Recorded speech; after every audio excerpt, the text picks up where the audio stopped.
who's your target audience with this podcast? Really excited to have somebody who we have had on our channel before as a mediator, but as well as an attorney who does estate planning, based in Utah, also servicing the state of Idaho. We have Chris Guymon, who is a time freedom lawyer with Allies Law Firm. Chris, thanks for coming back on our call today. Yeah, thanks so much for having me. I look forward to being here.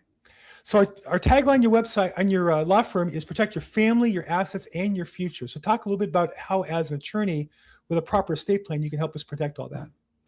Yeah, absolutely. So this was a big passion project for me, even from the beginning. I have family members from both sides of my family and my in-laws that don't talk to their siblings because of disputes that happened during the passing of one of their parents. And so I don't want to see that happen for families. And most of the people I talk to, they would say they'd rather burn their money and their kids get along than their kids get money and not get along, right? Yeah. And so obviously we're going to do the same thing protecting assets that most law firms do. But having that unique background in mediation and being able to help people see each other's sides and talk through things, we've added that to our estate planning practice to make sure that we're building our plans in such a way that the kids understand the parents' wishes enough that they will get along on the back end.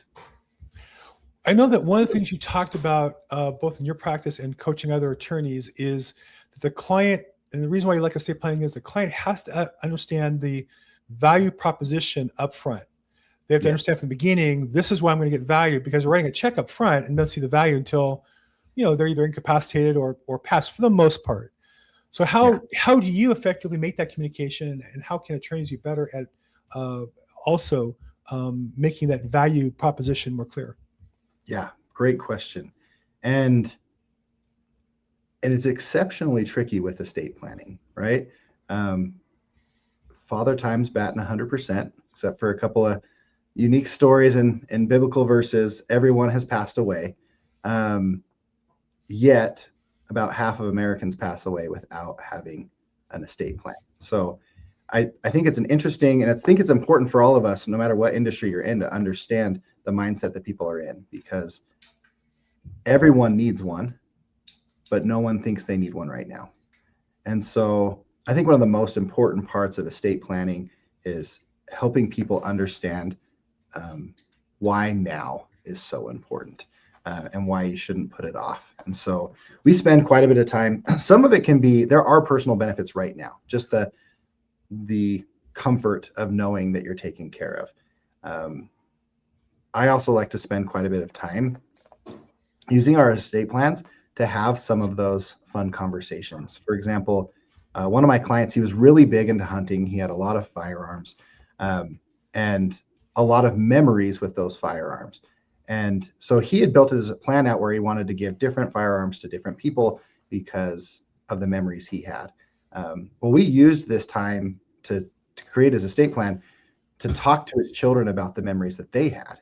And funny enough, not a single child wanted the firearm that he wanted to give them because all of their memories were really different. But we had a really cool, quasi-mediation, but it was a cool conversation where they got to share their memories with their dad, and we recorded it so that he could have those memories.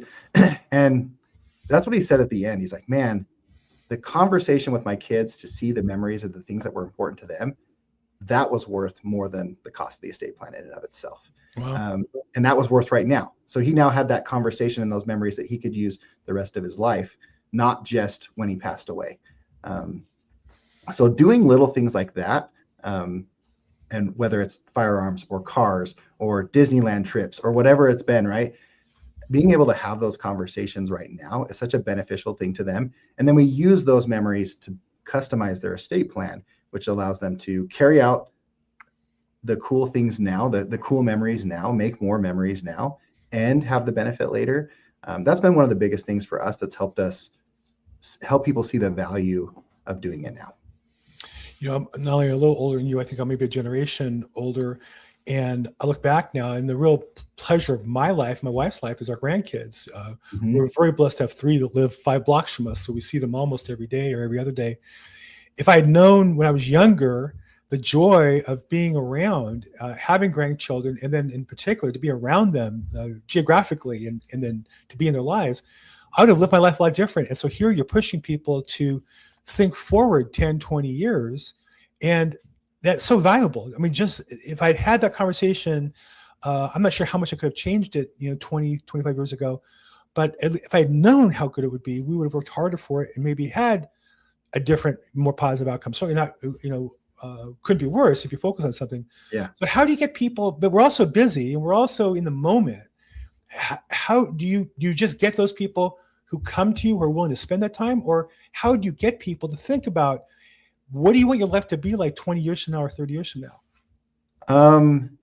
Yeah, it is hard to get people to even have this conversation for sure. Or a year from now, right? To talk to your staff. Yeah. What do you want to be a year from now in your career? That's a tough conversation. You're talking to people 20 or 30 years down the road. Yeah.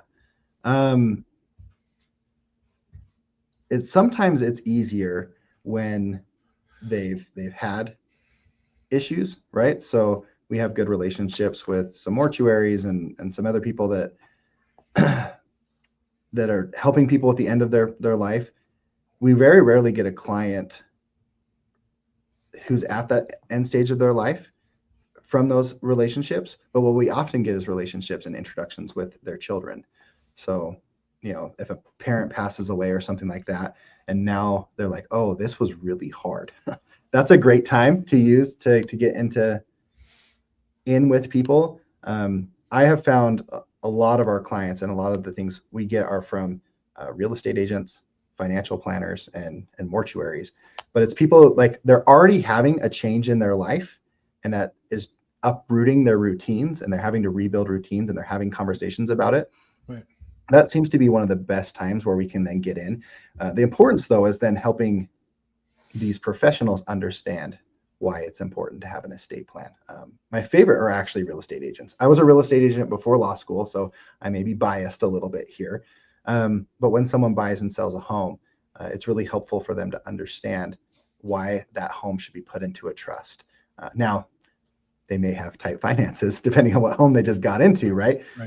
But helping the real estate agent understand the benefits of a home being held in a trust, that seems to be a great way for us to just open the door. I think once we can get the door open and we can have the conversations, it's really easy to help people see the bigger picture. But getting some help from other people is, I think, one of the most important parts. Well, and you say it because you have to get people over the hurdle of the expense at the time of buying.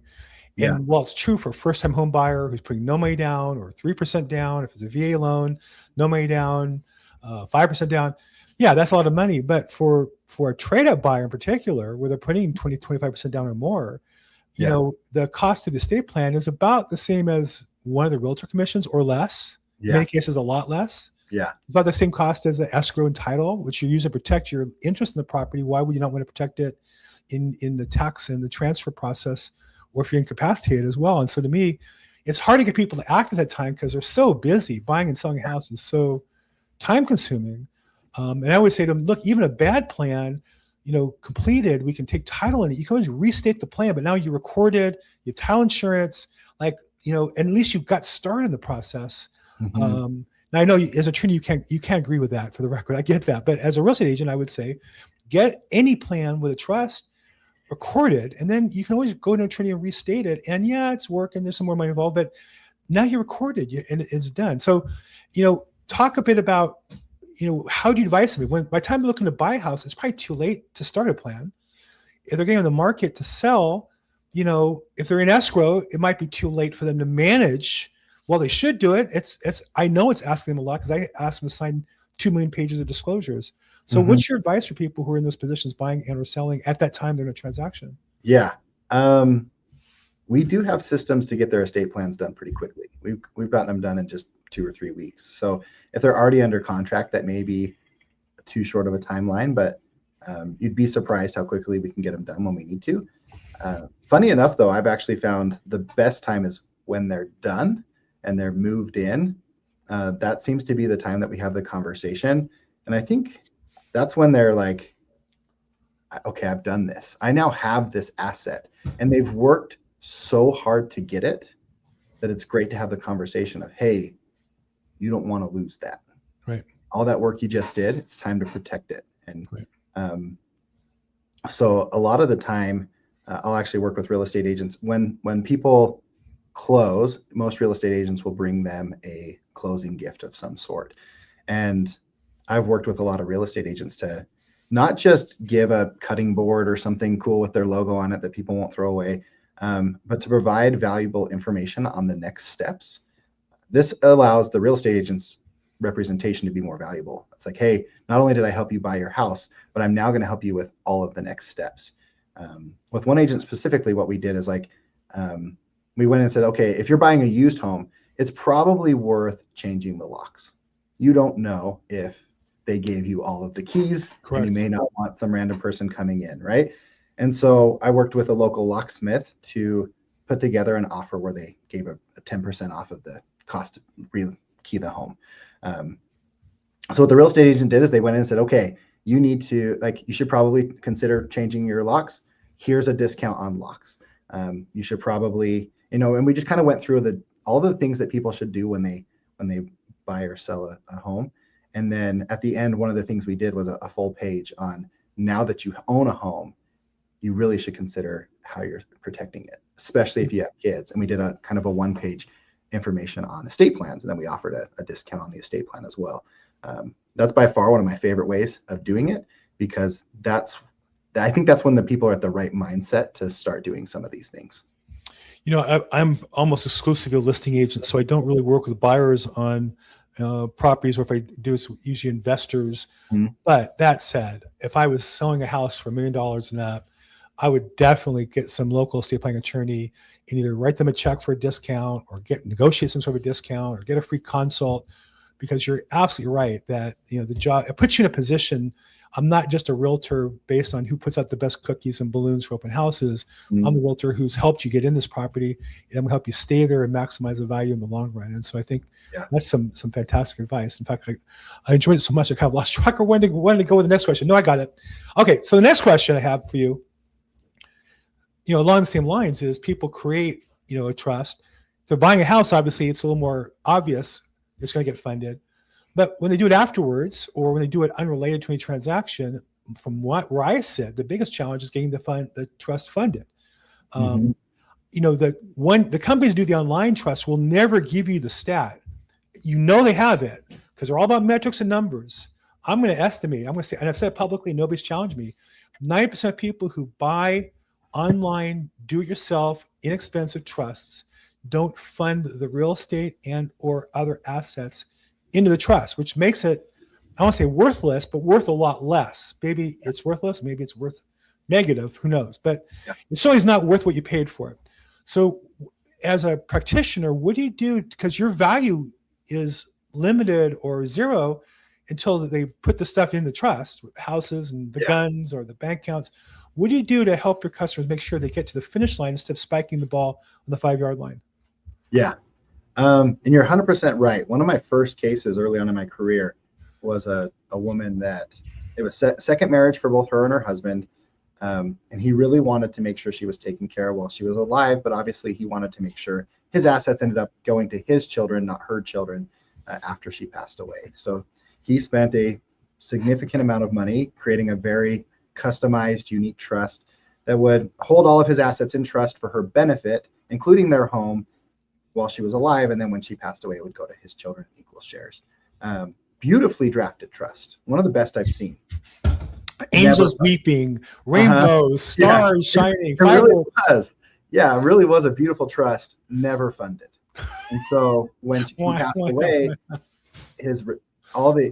the house was in there, but nothing else was. And so all of his income producing assets were not in the trust, and they went to the children directly, which then meant there was no income to support the maintenance and needs of this home and the maintenance and her needs of her life. So it was quite a traumatic experience for her. And luckily, using my negotiation skills, we were able to get her something. It wasn't nearly what it should have been, but enough to keep her in her home long enough that until she didn't need it anymore. But so, I mean, I love telling that story because that helps people understand the importance.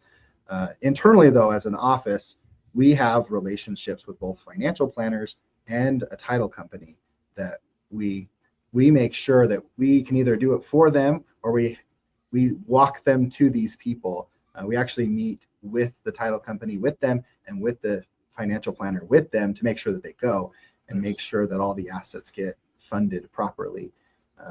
Most banks won't just let me walk in and say, hey, I want to take someone else's money and put it in a different account. They frown on that. So it often does require, yeah, it often requires some legwork. Well, sometimes they'll be like, well, can't you just do it for me? And I say, no, the bank doesn't let me take money out of your account and put it in a different account. Imagine that. They're such meanies. Yeah, they're so mean. But I can get them set up. I can get we've got enough relationships there that we actually walk them through. And then we do a final meeting after everything's signed, after all their appointments of funding has been scheduled. We do one more meeting with them to make sure that everything's been done the right way. And then we also offer a yearly review for those who want it, where we again review their major assets and stuff and make sure nothing's changed. Like I had a client recently that he bought a bunch of cruise stock when COVID hit and the cruise stocks were at an all-time low. Well, they have since rebounded significantly.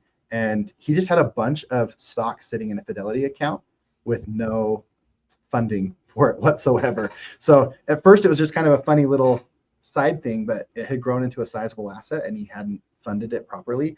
So that's where sometimes those yearly reviews can be really helpful. We can capture those things. It was a simple one-page form. It was really easy to get it done right, but I'm glad we had that check and balance to make sure we caught it. It's funny. I have some experience personally where through the real estate brokerage I'm with, we get stock for certain incentives. And when I started, stocks, a couple $100 here, a couple $100 there, $400 a year for this, $400 per deal for that. Yeah. Well, 5 years into the deal, it became real money. So I better put this in the trust because I started, what do you want the name? I just put my name. What difference does it make? How much is it going to be worth? Well, all of a sudden it's worth real money. So, it's one of those things you have to double check. One of the tough cases that as realtors we come across, and on one hand, it seems like a lack of planning. On the other hand, I think it's just maybe a difficult situation there's no way out of, is I think a classic case where a man is married, has children, either gets divorced or his first wife passes. And that's the harder one because it's more emotional. Remarries, wants the wife to be able to live in the property as long as she's alive after he passes, because it's his wife. He wants to take care of her. And for whatever reason, she's earned it in his eyes. Yet when she's gone, it goes to the kids. The kids don't have any money. And they look at, here in LA, they look at a house that was pretty ordinary, worth $3 million. They're each going to get $1 million. Yeah. And the mother-in-law or the monster-in-law, depending on how you would look at her, is living there. And it just seems like on one hand, that's exactly what the trustee wanted when he set it up. On the other hand, it can create such ill will, certainly over time, especially.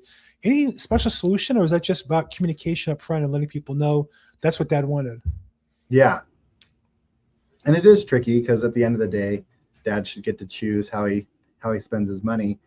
But I think this is where it's important to have an actual advisor help with this stuff, right? Like, because you can go on Rocket Lawyer, create your own wills and trusts and stuff, but you don't get the advice that you would normally get with someone like us. And my background was actually family law. I've done family law for the last 10 years. My partner is the estate planning extraordinaire, so he's the expert on estate planning. But it's given us a unique insight there where we can have these conversations. Your kids are going to feel hurt if you leave them nothing. We also need to make sure that your new spouse is treated well too, because especially if it's, sometimes I see these cases where they were married to their first spouse for 5 or 6 years. The kids came from that relationship, but then they've been married to their second spouse for 30 years. And so that's a very important relationship. And we want to make sure that their new spouse and their children are taken care of. And that's where some of these more unique trusts where we put it in, and maybe she gets a percentage automatically just outright when he passes away, that's hers. And then the rest of it's held in trust for her benefit, that she can use the proceeds, the income from the trust, but not the principal. And then once she passes away, that goes to the children. Generally the fairest way of doing it. And it makes sure that she's taken care of and she gets all the benefits that, let's be honest, she worked for 30 years to help him create this lifestyle, right? But then when she passes away, it still gets to his kids. And sometimes it's worth having conversations, because you often see blended families here where maybe she had some children and then they had children together. So you've got all these different families, just making sure people have really thought through those so that those feelings don't get hurt. Even if it's not about the money, it's really having those conversations often while the parents are alive and they tell their side of the story. Most of the fights happen when it's two people trying to say what dad wanted and they disagree on what dad wanted. And I don't think it's because they're bad people. I just think that like you have kids, so like your relationship with each of your kids is different. And so their memories of what you would want are going to be different because your relationship with them different. So having those conversations while you're alive so that they can ask questions and you can answer, that's going to be a lot more helpful than trying to preemptively think of all their questions and putting it in a document that then can go stale over time too. Yeah. Communication. So it's that communication thing again you're talking about. Imagine that. The human interaction that we just can't get online separate with a real human being to give you some personal and a human being with experience in this matter as well. Yeah. Imagine that being important. Okay. We can know that one. I know that in the past, we talked about that as part of your practice, you created kind of a series of educational videos for clients to help educate them because, I know as a real estate agent in probate, the process, there's just so much to it. And I've been doing them, now enough to where I kind of sometimes surprise myself at how, routine some things have become, but I have to remember that's not the case for the customer. And so you do estate plans, there's a lot of pieces to it. And some of these pieces are very complicated. And if they're customized, even more so. Talk a little bit about your goals on how you use video to try to help educate your customers on what to expect or how to understand the material. Yeah. First of all, I like bite-sized chunks. I try not to teach more than one thing at a time because people aren't as passionate about estate planning as I am. And I had to learn that the hard way. And so, and I like to try to put it in words that they're going to understand or stories that they understand. I think video is one of the best ways to also stay in touch with clients and maintain those relationships, which may lead into additional work. So from a business standpoint, it's selfish as well. But generally what I like to do is before they have a plan, I may send them a couple of videos to sell them on the process, right? But once they have their plan, I do like to send them some videos just trickled over email over time that kind of helps them understand like, this is what your plan does for you, or this is what you can do with your plan. And just little 3 to 5 minute either videos or we're in the process of setting it up so that they have a video with a text summary because some people like to read and some people like to watch. We're not. It's not to do both at the same time. Yeah, it's unlike both at the same time. But just sending that out over time that just kind of reminds them, one, they have an estate plan and they should be using it. And two, these are some of the things they can do. Like one of the stories I often like to tell with these videos is like the importance of making sure that the stuff gets put in their trust. And we just put the house in the trust, so they should have, right? But when I was a real estate agent and I was an attorney, so I was both for a little while, I made a lot of money as a real estate agent selling homes fire selling homes that didn't get put into a trust. Either they didn't create one or they didn't fund it properly. And the family was fighting over the money. And so the local judges here, they usually just freeze the accounts. If you can't agree, they just freeze it until we can get a court order that says what's fair. So this case specifically that I like to talk about is one where they had a nice big home. They had over $100,000 in the savings account frozen. And so the home was going into foreclosure because the kids couldn't afford to pay that mortgage on top of their own mortgages. And so you have the cash to pay it, but the court won't let you use it. And so I had to fire sell the home for about $50,000 less than it should have been to get it sold to beat out the foreclosure process. But just telling little stories like that, I think those connect with people a lot more. And then it helps them understand, hey, we got to have our house in trust. And then sometimes I'll also remind them. So if you have any friends or siblings that don't have house in trust, have them call me too, right? So you can use it both ways, some of it as a benefit to the client and some of it as maintaining future sales relationships as well.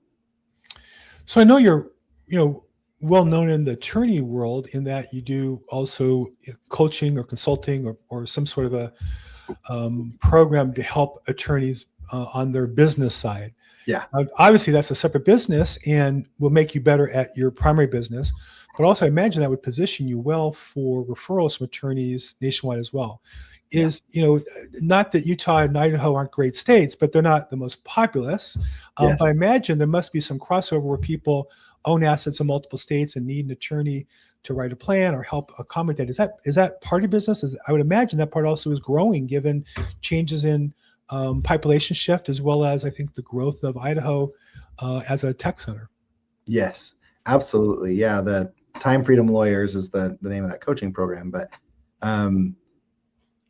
that has been a unique advantage for me because I coach people all across the country, and so frequently clients need services elsewhere, and so it's nice to have a large referral relationship with other attorneys and vice versa.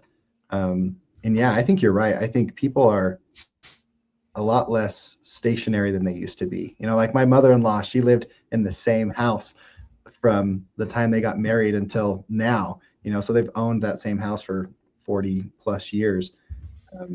Most people don't do that anymore, and they don't just stay in the same state either. And so, yeah, it is something important to build your network a little bit so you can connect with people as they're moving in and out of your state or having disputes in and out of the state, that kind of stuff. They're definitely important.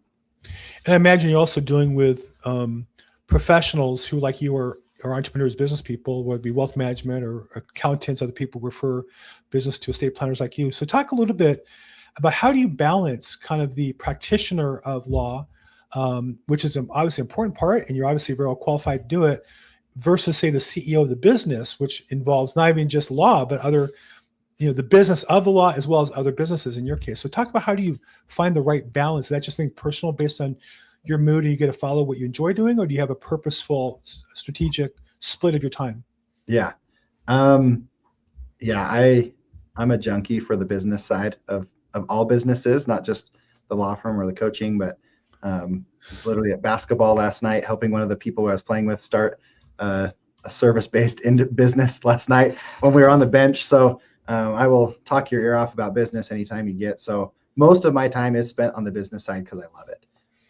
For most people who are starting out and they don't have, I've got 7 attorneys working with me and 10 support staff. I've got a large staff with a lot of systems, which is how we make sure that we produce high quality results no matter who's doing it.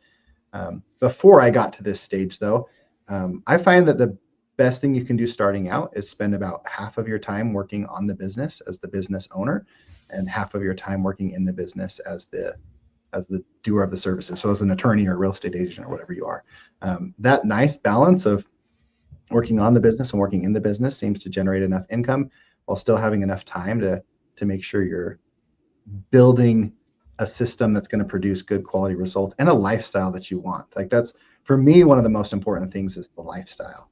I want to make sure people are having enough time, money, and energy to do what they love.